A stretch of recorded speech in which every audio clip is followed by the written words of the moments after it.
अब आपकी मुलाकात हम एक और साइंटिस्ट से करवाने वाले। ज़ाहिर है हम जब भी अपने प्रोग्राम के अंदर पाकिस्तान के अंदर मौजूद लोगों का या पाकिस्तानियों के हवाले से बात करते हैं जो इंटरनेशनली बड़ा ज़बरदस्त काम कर रहे हैं। आज हमारे साथ डॉक्टर राजा आदिल सरफराज साहब मौजूद हैं जो कि एक मुमताज़ साइंटिस्ट भी हैं, एक एग्रीकल्चर यूनिवर्सिटी फैसलाबाद के हाई टेक लैब के से एसोसिएटेड भी हैं, जिन्होंने डायबिटीज़ के इलाज में 2006 में रिसर्च का आगाज़ किया था और उन्होंने कई सालों की मेहनत जो अपनी साइंसी एक्सपेरिमेंट्स है उसके बाद 2009 में एक मुनफरद जो के लिए हर्ब जड़ी बूटियों पर मबनी एक टी तैयार की थी जिसको ग्लूकोवाइब कहा जाता है। और इसकी जो इनकलाबी दरियाफ्त है उससे 95% जो पेशेंट्स हैं इनको इंसुलिन और दीगर अद्वियात से निजात भी मिली है। अगरचे इन्हें फ़िलिपीन और मलेशिया जैसे ममालिक में बैनुल-अक़वामी एज़ाज़ात से भी नवाजा गया है, लेकिन बड़े अफसोस के साथ ये कहना पड़ रहा है कि इनकी जो एफर्ट्स हैं इनको पाकिस्तान में इस तरह से रिकग्नाइज़ नहीं किया गया जिसके वो ज़ाहिर हकदार है। ऐसा क्यों हुआ है और इनकी रिसर्च और डायबिटीज़ को लेके जो एक बहुत बड़े पैमाने के ऊपर बढ़ती हुई बीमारी है उसका इलाज अगर इनके पास मौजूद है तो हम क्यों उससे फ़ायदा नहीं उठा रहे। अस्सलाम वालेकुम डॉक्टर साहब, बहुत शुक्रिया। कैसे हैं आप? जी अल्लाह का शुक्र। थैंक यू वेरी मच कि आप तशरीफ़ लाए। डॉक्टर साहब, मैं थोड़ा सा आपसे आपकी रिसर्च के हवाले से जो आपने डायबिटीज़ से मुतल्लिक की है और एक आपने हर्बल टी भी की है जिससे आप इंसुलिन या दीगर अद्वियात से निजात ले सकते हैं, आप क्या है और रिसर्च का आगाज़ आपने कब किया था? जी, ये बेसिकली एक प्योर नेचुरल और हर्बल बेस्ड ट्रीटमेंट है और आपको सॉरी हैरत होगी कि पाकिस्तान इस टाइम जो है ना वो डायबिटीज़ के हवाले से नंबर 1 अफेक्टेड कंट्री है। Almost 33% of our population is affected by diabetes, यानी हर 3 में से एक आदमी जो है वो इस टाइम डायबिटीज़ का शिकार है।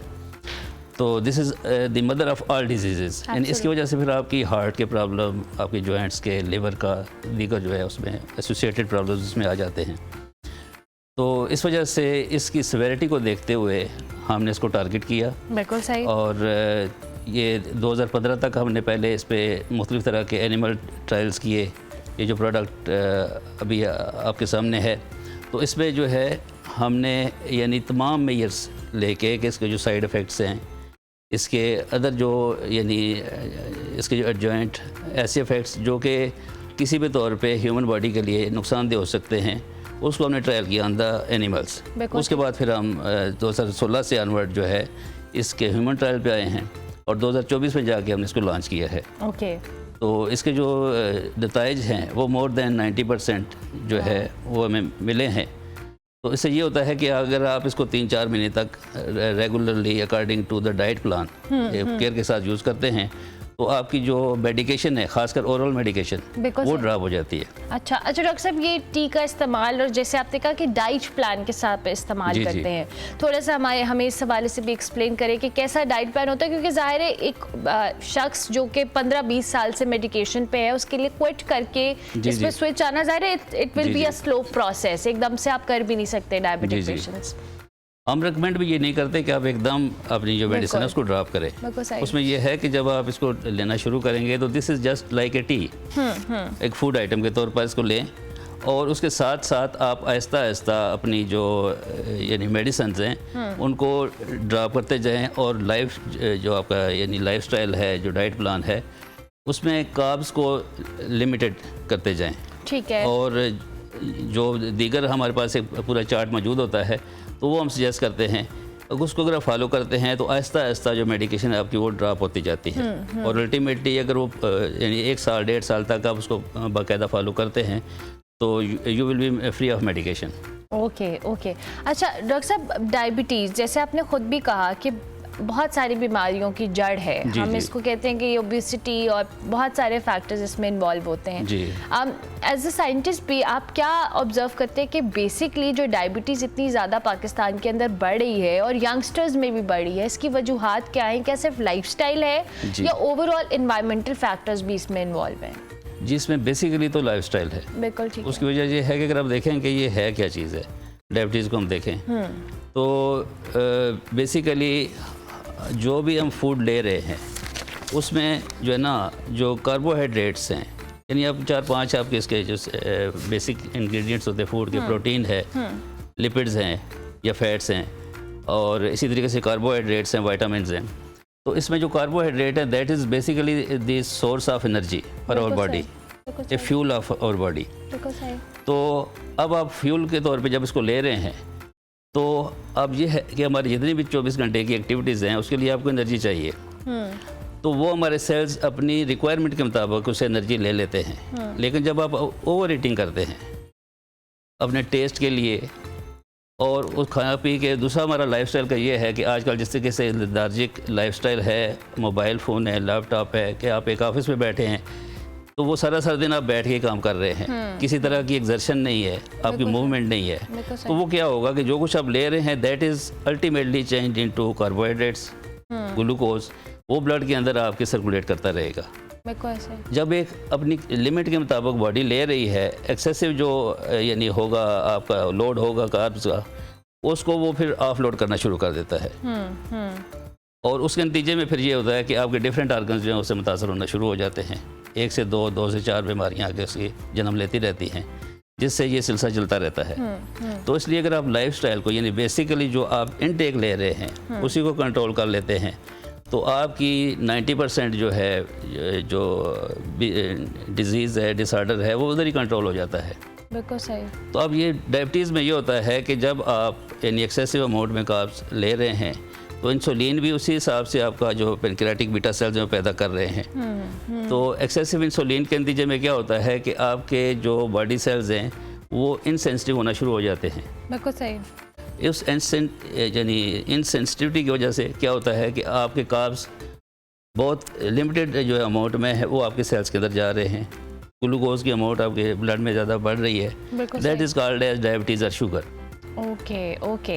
अच्छा डॉक्टर साहब, आपको अपनी इस सारी रिसर्च की बुनियाद के ऊपर फिलीपींस और मलेशिया में अवार्ड्स भी मिले, मैं चाहूँगी उन्हें अवार्ड्स के हवाले से भी बताइएगा। बेसिकली वो ट्रेनिंग्स थी। ओके। तो वो ट्रेनिंग्स किस हवाले से थी? जी, उसमें बेसिकली तो ये लाइफस्टाइल मैनेजमेंट, डिज़ास्टर मैनेजमेंट और उसके अलावा जो आपकी जिस तरह कार्ब्स के अंदर मेजर सोर्सेज हैं, राइस है, व्हीट है, तो इसके हवाले से भी थी कि राइस बेस्ड जो आपके कार्ब्स हैं उस पर फिर उसके जो नतीजे में जितनी भी ये ग्रीन हाउस गैस एमिशंस हो रहा है उसकी मैनेजमेंट कैसे करनी है, मेजरमेंट कैसे करनी है, वो उसमें शामिल थी। ज़बरदस्त। अच्छा डॉक्टर साहब, पाकिस्तान के अंदर डायबिटीज़ को लेके मैं हमेशा, जो कल भी हमारे पास इनफैक्ट एक साइंटिस्ट थे जो कि ऑस्ट्रेलिया में काम कर रहे थे, अब मैं हमेशा सवाल करती हूँ आप जैसे लोगों से कि पाकिस्तान में जो रिसर्च बेस्ड वर्क है इसके लिए बहुत सारे चैलेंजेस रहते हैं आप लोगों को, resources in everything, facilities. Research based काम दुनिया भर में बहुत ज़्यादा किया जाता है और जस्ट बिकॉज कि उसका आउटपुट कमर्शियल लेवल के ऊपर इस्तेमाल होता है। हमारे यहाँ अनफॉर्चुनेटली रिसर्च तो हो रही है लेकिन उसका जो आउटकम है या उसको कमर्शियल लेवल के ऊपर यूज़ करना वो बहुत लिमिटेड है। Do you agree with that? जी, इसकी बड़ी वजह यह है कि कोऑर्डिनेशन नहीं है हमारे यहाँ। यानी हमारे प्रॉब्लम्स क्या हैं, अब अगर आप दुनिया में देखें ना तो जितनी भी यूनिवर्सिटीज़ हैं they are the R&D centres, industries. जी, तो वो इंडस्ट्रीज़ को रिसर्च एंड डेवलपमेंट करके दे रहे हैं। यानी कोई भी प्रोडक्ट आप उठा के देख लें जो ग्लोबली आज कमर्शलाइज हो रहा है तो that is production of some university, some lab. तो अब लैब का काम ही या यूनिवर्सिटी का काम ही यही होता है कि जो प्रॉब्लम्स आपके आ रहे हैं उसको एड्रेस किया जाए। बिल्कुल ठीक। हमारे यहाँ ये होता है कि इंडस्ट्री की अपनी एक लाइन है, वो एक लाख थलाक अपने सफ़र पे जा रहे हैं, प्रोडक्शन कर रहे हैं। अच्छा, जो रिसर्चर हैं वो जो कुछ पढ़ के आ रहे हैं पीछे से उसको थीसिस की फॉर्म में बगैर सोचे समझे जो है ना वो एक टॉपिक दे के प्रोजेक्ट्स भी हम ले रहे हैं फंडिंग एजेंसी से, तो उसका जो आउटकम है वो रेलिवेंट नहीं है हमारे प्रॉब्लम्स के साथ।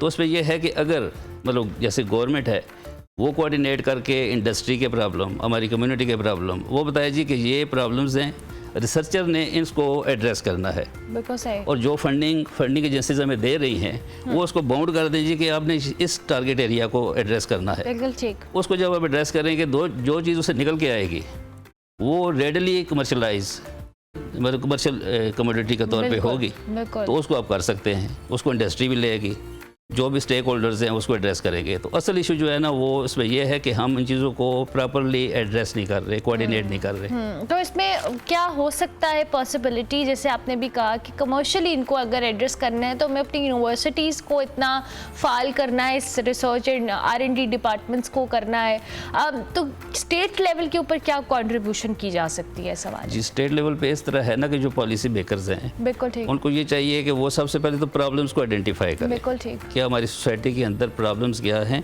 आपको किस चीज़ की ज़रूरत है, तो फिर उसको आइडेंटिफाई करके आप रिसर्चर को बताएं। अब ज़ाहिर है कि आपकी यूनिवर्सिटी के अंदर हर किस्म का रिसर्चर है, मतलब इंजीनियरिंग है, मेडिकल है, इसी तरीके से आपके सॉफ्टवेयर का है, IT का है, वेटनरी है, एग्रीकल्चर है। तो जो प्रॉब्लम जिस सेक्टर से रिलेटेड हैं उसको आप एड्रेस करके एक थीम बना के आप उनको दें कि जितनी भी यूनिवर्सिटीज़ अपने काम कर रहे हैं, प्रोजेक्ट कर रही हैं, वो इस लाइन के अंदर करें। बिल्कुल सही। तो उससे फिर जो है ना ये होगा कि आपके जो प्रॉब्लम्स हैं, प्रॉब्लम सॉल्विंग बेस्ड रिसर्च होगी and we will come with some solution for our problems.